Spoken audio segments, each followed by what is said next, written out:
Falar sobre... Nossa, não parecia. Falar sobre geriatria da parte da Mara. Você vai ter que saber o processo de envelhecimento. O processo de envelhecimento ele é um processo que vai diminuir a funcionalidade, vai diminuir também o processo orgânico dos órgãos, né? A senescência são alterações normais que acontecem no envelhecimento. Esse é um termo. No Brasil, a expectativa de vida vai da mulher até 78 anos, do homem até 72. Por que a expectativa de vida do homem é menor? Porque o homem é doido. Ele se coloca em situações que vai fazer com que ele morra mais fácil que as mulheres. E o que conquistou isso? Tipo, o que conquistou essa longevidade no Brasil? Foi o avanço da medicina, a melhora na qualidade de vida, a evolução da própria geriatria, que aprendeu a tratar melhor do idoso. É importante saber desses fatos. Aí você tem que saber os 5 M's da geriatria. O que são esses 5 M's da geriatria? São os 5 aspectos essenciais que devem ser abordados no tratamento do idoso, que é mente, medicação, mobilidade, multicomplexidade e o mais importante. Primeiro eu vou falar da mente, o primeiro M. Você vai ter que olhar os fatores relacionados à saúde mental, a presença de depressão, demência, quadros clínicos mentais no idoso. O segundo é medicações. O idoso normalmente ele toma muita medicação, ele pode ser um idoso polifarmácico. E essas medicações podem ter interações entre elas, então você vai ter que olhar direitinho para fazer uma boa abordagem.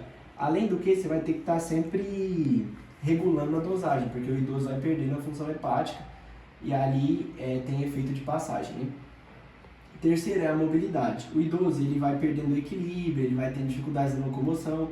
Você tem que olhar a marcha dele, existem marchas específicas, por exemplo, a pessoa que tem Parkinson, ela anda mais encurvadinha assim, a marcha parkinsoniana e tudo mais, você tem que saber isso, tem que olhar isso. Multicomplexidade.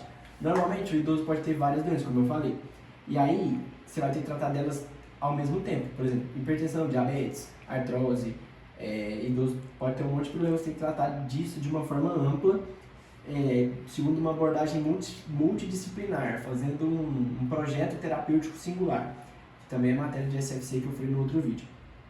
E o mais importante é que você tem que suprir os desejos do idoso. E esses desejos eles são particulares, então você tem que atender a demanda ali para o idoso chegar no bem-estar que ele quer, porque ele vai ter desejos próprios, você vai ter que fazer essa abordagem ampla, essa abordagem geral de todas as complicações, de todas as coisas que ele deseja melhorar.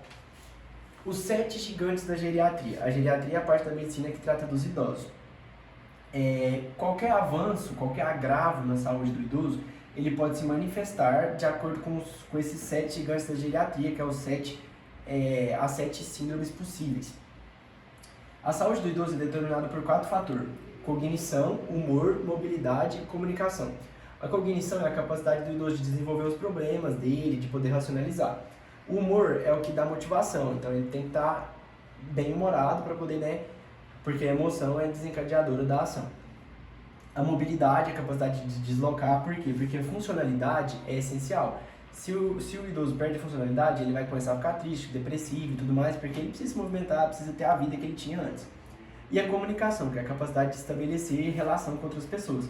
Para isso, você vai ter que ter os órgãos dos sentidos tranquilo. Tipo assim, você vai precisar da visão, da audição e tudo mais. E então, para estabelecer essa comunicação, também é um dos 4 fatores essenciais.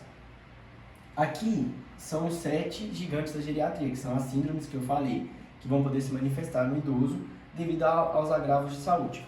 A primeira é a incapacidade cognitiva, ou seja, o idoso ele vai ter comprometimento na função cognitiva. Então, ele vai começar a ter perda de memória, vai começar a falar o seu nome várias vezes, que ele vai começar a ter perda de memória, começar a ter dificuldade na linguagem, na comunicação. A segunda é a estabilidade postural. O idoso ele vai perdendo ali a massa muscular, então ele vai tendo uma postura às vezes mais inclinada, vai andar assim com corcundinha, você tem que saber analisar isso, porque isso pode levar ele a ter quedas, isso é importante. Latrogenia, que é o terceiro. A latrogenia ela é causada por intervenções dos próprios profissionais, ou seja, vai ser causada tipo assim, o profissional vai lá e passa um remédio. Esse remédio vai ter reação adversa no idoso, você tem que ficar atento para isso, porque ele não tem a capacidade orgânica 100%, né, porque ele já está idoso. 4 é a insuficiência familiar. O idoso ele precisa de uma rede de apoio, ele precisa da família ali com ele precisa dos amigos ali, que é parte do componente do MCCP, se você for parar para pensar, ele precisa de um apoio naquela fase da vida, porque nem sempre é uma fase fácil, né? Vai ter que lidar com a morte. Então necessita desse apoio, você vai ter que saber direitinho identificar e tratar isso se for necessário. O quinto é a incapacidade comunicativa, ou seja, a pessoa vai ter dificuldade, o idoso vai ter dificuldade de comunicar, de expressar o que ele está sentindo, às vezes de falar a dor que ele está sentindo.